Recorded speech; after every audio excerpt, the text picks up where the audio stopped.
April's going to be a big month for video games. Hi folks, it's Falcon and today on GameRanks, games you need to play in April of 2020. Just a quick disclaimer before we get started, Minecraft Dungeons is almost definitely delayed. There's no real reason to expect that game this month, so that's why we're not talking about it. But without further ado, number 10 is Deliver Us to the Moon, a sci-fi thriller set in a post-apocalyptic future where there's no energy source on the Earth that works anymore anyways, but one was found on the moon. Now a base was set up to harvest this energy, and something happened where all communications from that base ceased. You are an astronaut going up to investigate what happened. This is a game that came out on PC last October. It is very well loved by the community of people who've played it. It's not a terribly long game. I beat it in just a little over 6 hours. And it's one of those games that'll just suck you in entirely. It's such a good telling of a story. And while being extremely well told, the story is also refreshingly simple in a manner that makes it a lot more believable. Deliver Us to the Moon is hitting PS4 and Xbox One on April 24th. And at number 9 is Disaster Report 4, Summer Memories, a fairly novel concept where you have to escape a city that has been destroyed. You play as a character that goes into the city for a job interview, there's a massive earthquake, and you're trapped. It's cool, you can enter collapsed buildings and try to find new ways to get out. As you're doing this, you'll find other survivors, and you can use PSVR with this thing. I'll say it's interesting in these times that we're seeing games like this developed. It's obviously a series that has become gradually more noticeable. Disaster Report 4 plus Summer Memories is coming to PlayStation 4, Nintendo Switch, and PC on April 7th. At number 8 is SnowRunner, a trucking game where you're going through very cold, extreme environments with a pretty deep simulation on environments. The physics that we've seen and that have been explained about this game sound incredible. They've done a great job simulating different water levels for the environment, so you may end up having muddy terrain, you may end up having frozen terrain, and your truck will react differently no matter what kind of terrain that is. What's particularly cool is, of course, when you have to cross water, the water currents may actually overwhelm your truck and upturn it, and from what I've seen, it's actually kind of cool when that happens. The physics stuff in this game is really impressive, and I'm definitely looking forward to how it plays out. There's a wide range of different trucks you can be driving, from small pickup trucks to massive semi-trucks. There's a ton of heavy industrial equipment you could be driving. It looks like a pretty in-depth trucking simulation. It sounds like a lot of fun. SnowRunner is releasing on the 28th on PS4, Xbox One, and PC. At number 7 is Gears Tactics, a turn-based strategy game, of course, based on the Gears of War franchise. Honestly, I think that's a good idea just right off the bat. Something along the lines of XCOM, but as Gears of War. You rally up a squad and go through a immersive and character-driven story, according to the marketing materials. One thing I definitely do like is that it promises to bring some very big boss battles. The game is actually set 12 years before the original Gears of War, close to the beginning of the actual war, where cities are falling to the Locust Horde. Obviously, stuff gets worse after the events of this game, so I think we can make some guesses as to what exactly happens. However, it's bound to be quite a ride. Gears Tactics is coming to Xbox One and Microsoft Windows, April 28th.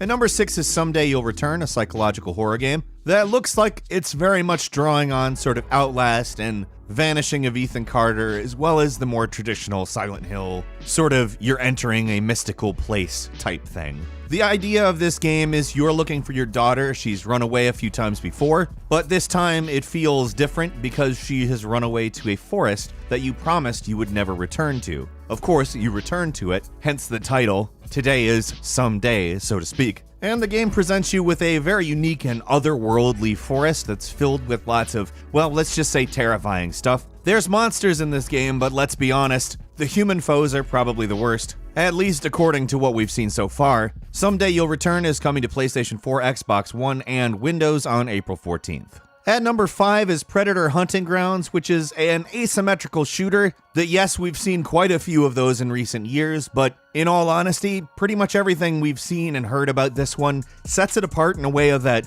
makes me a little more excited for it. Predator is a hell of a monster to be able to play as, and from what we've seen of the gameplay, it looks like they've adapted it really well. Basically having a single meter that handles everything, giving him the ability to do a lot of stuff, but balance it in a way that it's not completely unfair. And believe me, like in the movies, it's really unfair. The Predator is an overpowered bad guy, and in part, that's the allure of this game even. Obviously, the point if you're not the Predator is to get the hell out of the forest. I mean, you're not totally helpless against the Predator, but you're not going to be killing it, so don't bother with that. You do have a nice range of some weapons, from assault rifles to shotguns to more heavy weapons, but let me just say this. In truth, all the jumping between the trees, though, really makes playing as the Predator appealing to me. It looks like a lot of fun. There's a lot of different weapons that the Predator specifically has access to, which seem like a lot of fun. And Predator Hunting Grounds is hitting PS4 April 24th. At number 4 is Sakura Wars, a soft reboot of the longtime series. The game, of course, takes place in a obviously fictionalized version of 1940s Japan and combines elements of dating sims, visual novels, and action role-playing, meaning there's a ton of dialogue, and on top of that, there's combat. Honestly, it looks like a game that's got a lot of depth. The series itself is definitely what you would expect from something that combines a lot of different things. It can be a little all over the place. I've played previous titles before, although keep in mind I played it way back in the day when it was a tactical role-playing game and you had to run it on an emulator because you could not get it in the United States. That being said, ensuing titles came out here in the States and it's always been a good series. I kind of think that this is going to be a sort of modernization of it, and I think that that's not a bad thing. I think that it's something that could use that. It's, believe it or not, built on the Hedgehog engine and is hitting PlayStation 4 on April 28th. At number 3 is Trials of Mana, a port of a game that originally came out in 1995. It's of course a full-blown remake, it's 3D. It does have a very cool, very old-school JRPG type aesthetic to it, although it does a really great job of bringing a more hand-drawn look to 3D characters. It doesn't go fully into it. It's of course a game that has a slightly more action-oriented battle system than a lot of JRPGs did at the time. And that looks to be adapted in a way that I think actually builds on it pretty well. Obviously, we'll have to play it, but I certainly look forward to doing so when Trials of Mana hits on April 28th.